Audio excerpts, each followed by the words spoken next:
E queria começar dizendo que quando a gente pensa no que é o SUS, se eu perguntar para vocês, o que é o SUS para vocês? Eu imagino que cada um vai pensar uma coisa. Talvez alguns de vocês construam essa possibilidade do SUS ser um grande sistema que realiza transplantes em grande quantidade, que faz procedimentos de alta complexidade, que tem medicamentos genéricos que nos possibilitam ter medicamentos de qualidade a menores custos, que tem uma vacinação, né, um programa nacional que nos diminui o risco de várias doenças. Mas talvez muitos de vocês ou muitos de nós, o tempo todo, porque a gente é muito diferente o tempo todo, pensem as duas coisas. Pensem nesse outro SUS. Um SUS com filas, um SUS com serviços de emergência muito lotados, dificuldade de atendimento na atenção básica, dificuldade de acesso a exames de média complexidade e um certo medo até de depender do sistema público brasileiro. Por outro lado, a gente não pode esquecer que o Sistema Único de Saúde é o sistema público brasileiro, um sistema de garantia de direitos que, pela nossa Constituição, foi outorgado, né, um sistema universal de saúde, um patrimônio da sociedade brasileira. E essa construção foi uma conquista do povo brasileiro, um projeto que é uma política pública de base redistributiva, um processo emancipatório, republicano, mas que está em constante disputa. Existem vários interesses que disputam o tempo todo uma construção de um sistema público de direitos que possa se constituir como um sistema que responda às necessidades da população. Ele foi palco de diversos atores, né? Teve um movimento muito grande da sociedade, dos movimentos sociais, dos movimentos voltados mais diretamente ligados ao município, que a gente fala dos movimentos municipalistas, do próprio movimento dos profissionais que constituíram a chamada reforma sanitária brasileira.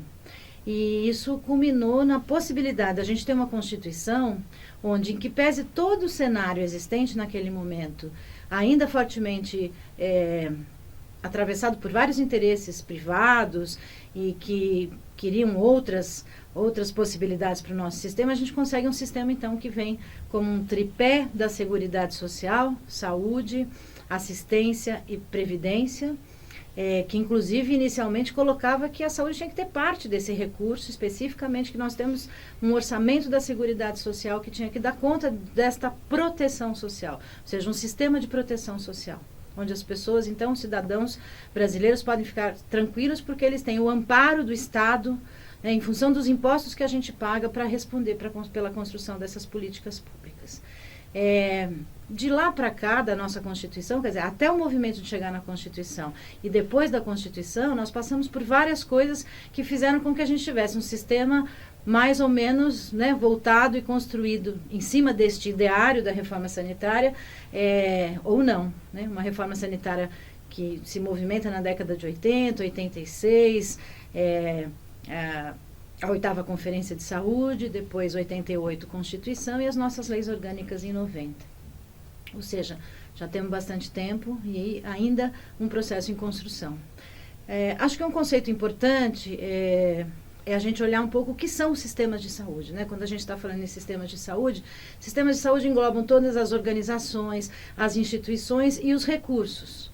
E o principal objetivo é realizar atividades, realizar ações orientadas para melhorar a saúde das populações. São respostas sociais organizadas que respondem às necessidades da população. E ele está baseado em vários elementos, né? Na ideologia, na concepção de Estado que a gente tem. Por isso que a gente fala, aquela concepção de Estado dessa nossa Constituição cidadã traz um compromisso, né? Uma aposta que a sociedade brasileira faz, saindo da ditadura, né? De ter um país republicano, democrático, libertário, né? Que possa produzir potência de vida nas pessoas com liberdade, com autonomia. E isso trouxe imensos desafios de que a sociedade brasileira, de fato, construa esse processo, até porque políticas públicas são construídas no cotidiano, né? A gente tem um arcabouço legal que nos ajuda fortemente, mas se a gente não construir isso todos os dias, a gente não consegue efetivamente que as coisas aconteçam desta forma. E os sistemas de saúde têm uma tensão intrínseca, né? Que é quem é que paga a conta, né? Os nossos desejos estão sempre relacionados a quanto dinheiro a gente tem para pagar a conta. Então, essa tensão entre o financiamento dos sistemas de saúde e a organização desses sistemas, dos serviços de saúde, ou seja, dos chamados sistemas de serviços de saúde, na oferta de serviços para a população, é sempre uma tensão que passa pela participação social, por sistemas de informação e de regulação desse sistema, da lógica pública no sentido de garantir esta oferta, mesmo que prestada, por exemplo, por iniciativas privadas. Então, a oferta de serviço que responda à necessidade das pessoas precisam estar, de alguma forma, regulada pelo Estado em sistemas de saúde organizados, integrados, universais, que é o que a gente acabou construindo, mas que está, então, sempre o tempo todo nesta construção com os múltiplos atores, né? Se a gente saber disso, compreender essa disputa permanente, fazer dessa disputa a construção das políticas públicas, nos ajuda muito a nos movimentarmos para onde a gente gostaria de alcançar os nossos caminhos, né?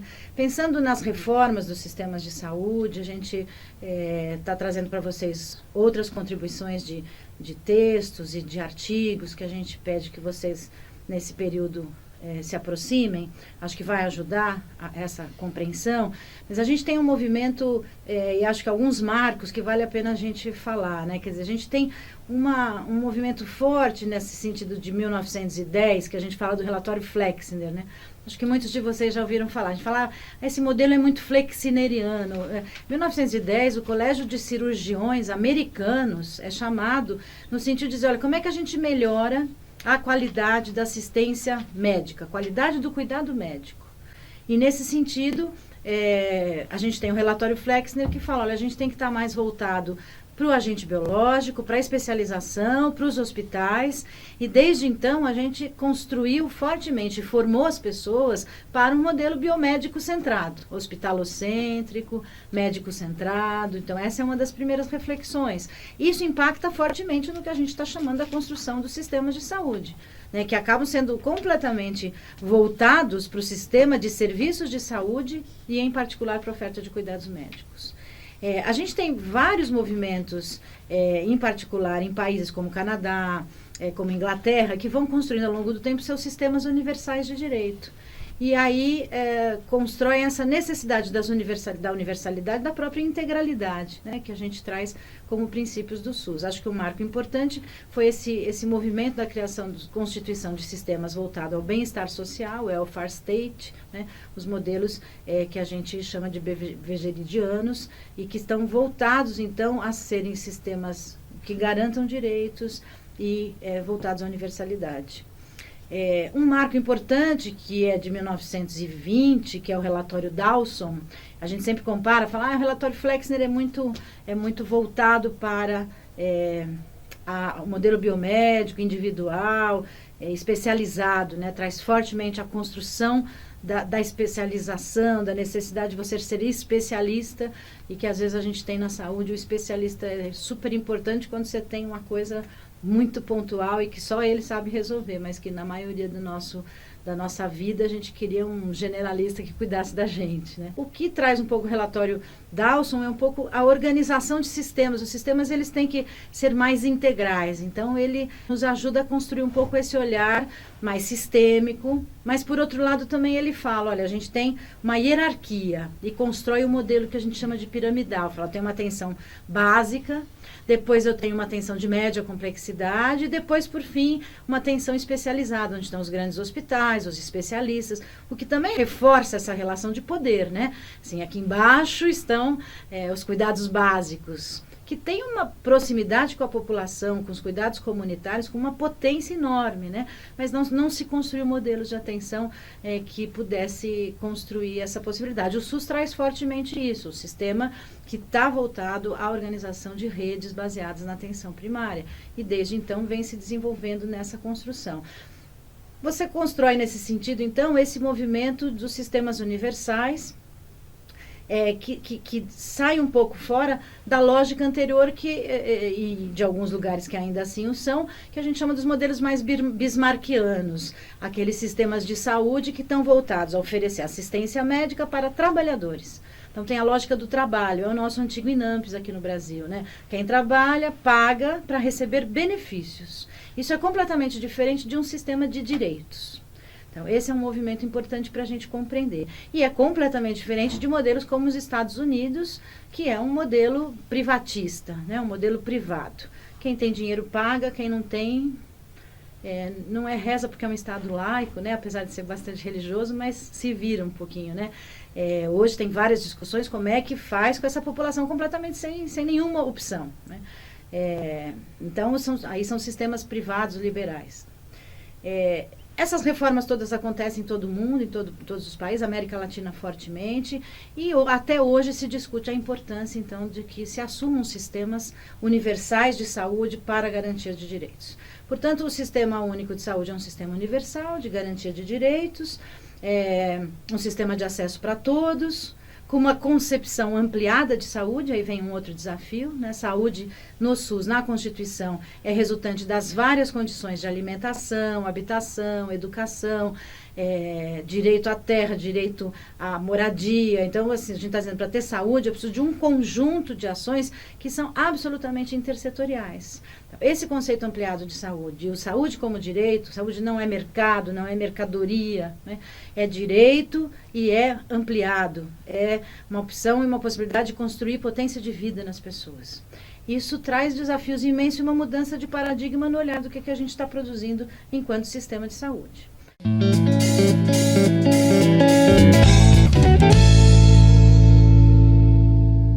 O SUS se organiza nos seus 3 princípios basilares, fundamentais, para poder caminhar nessa construção que a base legal nos traz, nos princípios da universalidade, equidade e integralidade. Lembrando que na Constituição Federal, no artigo 196, a saúde é direito de todos e dever do Estado, constituído mediante políticas sociais e econômicas que visam a redução do risco e de outros agravos ao acesso universal e igualitário para promoção, proteção e recuperação. Então, pensando na universalidade, estamos falando que saúde é direito de todos, independente de qualquer coisa, né? E para todo mundo, todos os níveis de assistência, e, portanto, aí vem várias discussões e vários desafios da gente pensar. Temos um sistema universal, temos acesso à atenção básica e tem médicos em todos os municípios brasileiros, qual é a dificuldade dessa construção? E, muito recentemente, a gente teve vários movimentos, e aí acho que essa disciplina vai trazer fortemente a discussão, por exemplo, do programa Mais Médicos, né, que traz um desafio no sentido de dizer, olha, não temos médicos em todos os municípios e precisamos ampliar a nossa possibilidade de universalizar a atenção básica. Por outro lado, nós temos uma estratégia, que é a Estratégia de Saúde da Família, que traz uma potência muito maior para a possibilidade de fazer atenção básica, de ir para os territórios, e que também não é universalizada, não é para todo mundo. Então, discutir a universalidade se faz ainda muito importante e muito presente. Com disputas muito frequentes, né, do que são sistemas universais de garantia de direito e do que são sistemas que apenas cobrem parte de determinadas coisas. O conceito da equidade, ele vem na Constituição e nos vários referenciais que nós temos no SUS, do ponto de vista da igualdade. Além de ser para todo mundo, é igual para todo mundo, né? Eles devem conhecer as necessidades dos cidadãos, tratar desigualmente os desiguais na medida da sua necessidade. Então, se eu vou vacinar todo mundo, mas eu tenho um lugar de difícil acesso, eu vou até lá, né? Eu vou fazer movimentos diferentes para que a gente consiga que todos sejam iguais perante o sistema de saúde na oferta e na condição de garantia de acesso e de oferta de qualidade do serviço. Ou seja, um sistema que pressupõe ampliar o conceito de saúde, produzir saúde como direito para todos e reduzir desigualdades. Vocês já discutiram em outros momentos o quanto a gente vive num país desigual, e o quanto é importante eu ter políticas públicas que produzam equidade, né? Equidade no sentido de se contrapor ao que a gente então chama das desigualdades, em particular das iniquidades, que são desigualdades injustas, né? Não é porque somos diferentes no sentido de que alguém tem menor condição e potência de alcançar serviços públicos ou de conseguir acesso, né? E que isso é desigual, é injusto e, portanto, precisamos construir políticas que, de alguma forma, produzam essa possibilidade da equidade. Esse modelo da determinação social da saúde, que nos coloca os determinantes mais proximais e mesmo os mais distais, de como a gente vive a vida, de como é que a condição socioeconômica determina, inclusive, possibilidades de acesso, oportunidades de acesso, nos traz esta reflexão de o quanto eu estou sendo, então, universal e quanto eu estou sendo equânime na construção e na produção do SUS no cotidiano. Tem uma definição do Boaventura Santos, que eu gosto muito, que ele fala: a equidade são direitos iguais, quando a diferença inferioriza, e o direito de ser diferente, quando a igualdade descaracteriza. Eu acho que isso traz um desafio enorme da gente, inclusive, identificar as desigualdades, né? Onde estão as desigualdades, quais são as desigualdades que eu preciso ser desigual. Porque muitas vezes eu posso ser desigual e reproduzir estas desigualdades. Então, temos desafios enormes no sentido de identificar as desigualdades, de intervir desigualmente para produzir igualdade. Lembrando, inclusive, que as pessoas são diferentes do ponto de vista da sua vulnerabilidade, do ponto de vista do acesso às políticas públicas. A integralidade nos traz um desafio ainda maior, porque ela é entendida como um conjunto articulado e contínuo das ações e serviços preventivos e curativos, individuais e coletivos, exigidos para cada caso em todos os níveis de complexidade do sistema. Então, a gente diz que tem várias dimensões da integralidade. Tem uma integralidade que me olha como um ser mais holístico e que pensa no indivíduo mais globalmente, integralmente, e não só o dedinho do pé direito, como a gente fala, né? Mas que pensa o indivíduo como um todo. Tem uma integralidade para além do indivíduo, que pensa o sistema de saúde como um todo. Os serviços de saúde têm que conversar um com o outro, têm que se articular e têm que garantir essa integralidade nos vários serviços da rede de atenção. E tem até uma dimensão da integralidade, que é para além de tudo isso, que traz o conceito da intersetorialidade. Uma integralidade que pressupõe outros setores envolvidos na produção desse cuidado, nessa produção, que é intersetorial, né? Então, trazendo a importância de ações, tanto na integralidade que a gente chama vertical, uma integralidade horizontal e uma integralidade mais intersetorial no sentido da integração das políticas públicas.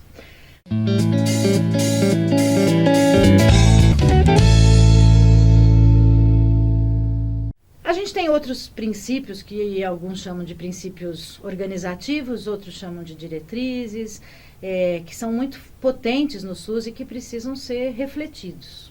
Então, a provocação que a gente faz para vocês essa semana é para pensar nesses princípios, tanto os princípios mais finalísticos, como as diretrizes do SUS de regionalização e hierarquização, de descentralização e de participação social.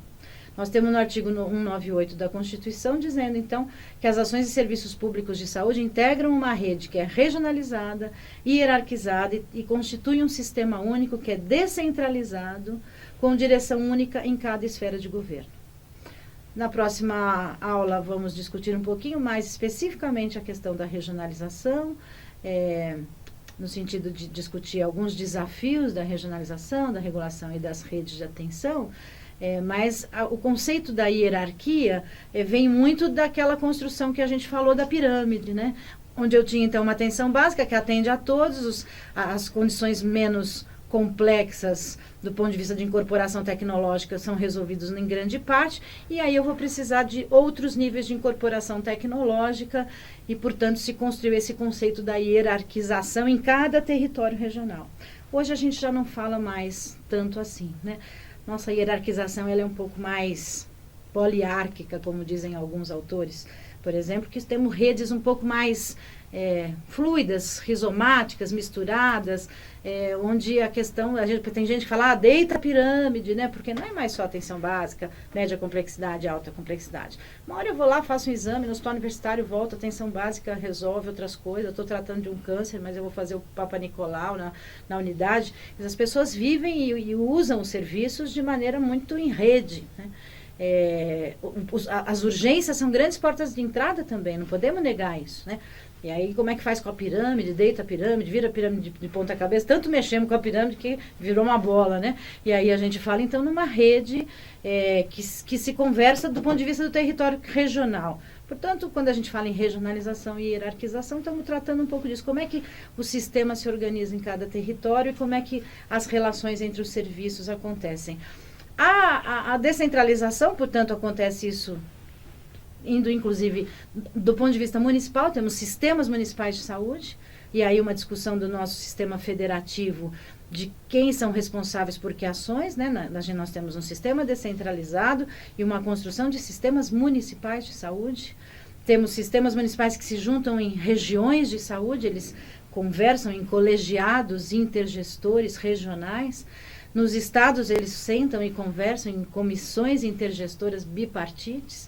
No nível nacional, os estados e os municípios sentam e conversam, pactuam coisas numa comissão intergestora tripartite. Então, existem várias instâncias de pactuação nesse sistema federativo e com participação social. Em cada uma dessas instâncias existem conselhos municipais de saúde, conselhos estaduais de saúde, Conselho Nacional de Saúde, que delibera, produz as conferências de saúde. Então, eu tenho conselhos e organizo as conferências que são deliberativas em todos os âmbitos, inclusive, né? Tem paridade, onde 50% é de participação da sociedade, que não representa prestadores de serviços, nem governo. Cada município cria um fundo municipal de saúde, que a Lei 842 traz mais fortemente essa necessidade, e os repasses de recursos acontecem fundo a fundo, do nível federal para o nível estadual, para o nível municipal. São para poder elaborar os planos de saúde, né?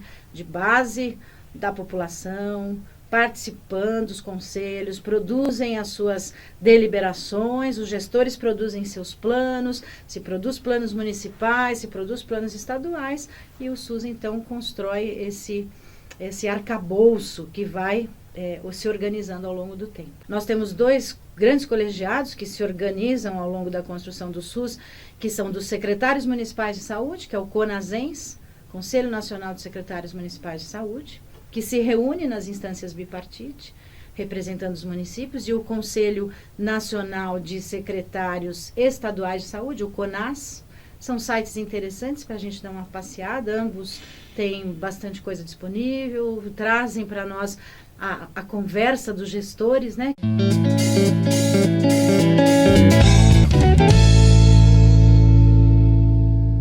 A gente tem lá 1923, a lei Eloy Chaves, né? A gente sempre começa por aí, porque é a hora que começa a ter uma organização um pouco maior das caixas de aposentadoria e pensões, depois em seguida dos IAPs, os institutos de aposentadorias e pensões, mesmo os mais novos talvez lembrem dos avós falando, porque tinha o IAPI, o IAPTEC, né? Que eram dos comerciários, dos industriais. Então, os trabalhadores, a lógica do trabalho, né? Os trabalhadores se juntavam, criavam institutos que ajudavam na previdência e ajudavam na assistência médica. Isso começa a ficar muito volumoso, se cria o INPS, depois o INAMPS, quando se separa a assistência da previdência. O Estado olha para aquilo, fala, tem muito dinheiro aí, né? Centraliza, fica uma coisa bem monstruosa, aí a gente chega numa crise do INPS, muito centralizado, com pouca participação dos trabalhadores, chegando em 77, então, na criação do INAMPS.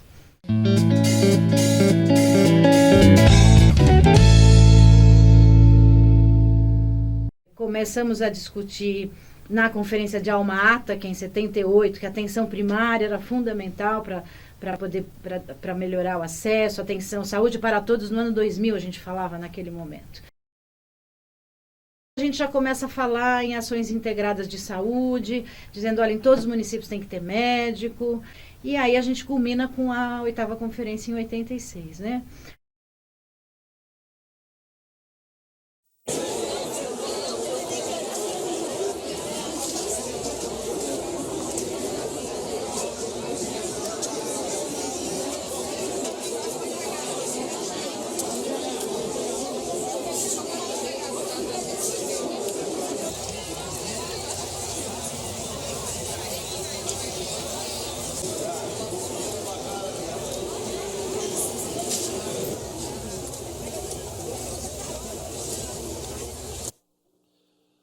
único conferencista escalado para esta sessão é o professor Sérgio Arouca. Cada vez que um povo consegue ter direito universal à educação, ter direito a uma habitação condigna, onde a casa não seja a casa do barbeiro, mas a casa do camponês, e que não se conviva no mangue com os caranguejos, mas em condições dignas de existência, que se possa comer aquilo que permite uma reprodução humana digna e que não transforme uma nação, como já foi denunciada, em uma nação de pigmeus. Cada vez que se consegue isso, é uma população que briga mais, que tem mais consciência, que domina a natureza, que consegue ganhar força para transformar essa sociedade no sentido de alcançar cada vez mais um nível de vida melhor. Que consiga alcançar cada vez mais um bem-estar que condiga com um crescimento acelerado da qualidade de vida da civilização. É isso que nós queremos. Não é um sistema de saúde que nós vamos tirar do bolso de uma hora para outra e falar, olha, é esse o sistema de saúde que vai ser feito. É um sistema de saúde cuja experiência foi gerada nas experiências de trabalho comunitário ao nível de bairros, nas experiências que a igreja realizou em termos de trabalho, nas experiências que os sindicatos realizaram, na experiência que as secretarias de saúde estaduais e municipais enfrentaram no sentido de transformar esse sistema, na experiência, inclusive, que pessoas individuais, ao não assumir mais a convivência com esse sistema perverso, foram para qualquer lugar desse país e começaram a experiência concreta de tentar transformá-lo. Como recuperar, num certo instante, a cultura nacional, a experiência acumulada por aquelas instituições que trabalharam sério. Se a saúde é ou não é um direito da pessoa humana. E por ser o direito de uma necessidade da pessoa humana, deve corresponder a um direito. E esse direito deve ser defendido. E ao ser o brasileiro uma pessoa humana, deve corresponder ao brasileiro o direito à saúde. Se a saúde é um direito, a quem cabe garantir esse direito? E, portanto, qual é a organização do serviço de saúde que, de acordo com a nossa cultura, de acordo com o nosso país, de acordo com a nossa experiência acumulada, de acordo com a organização do serviço de saúde que nós temos, que organizado vai permitir melhor a garantia desses direitos?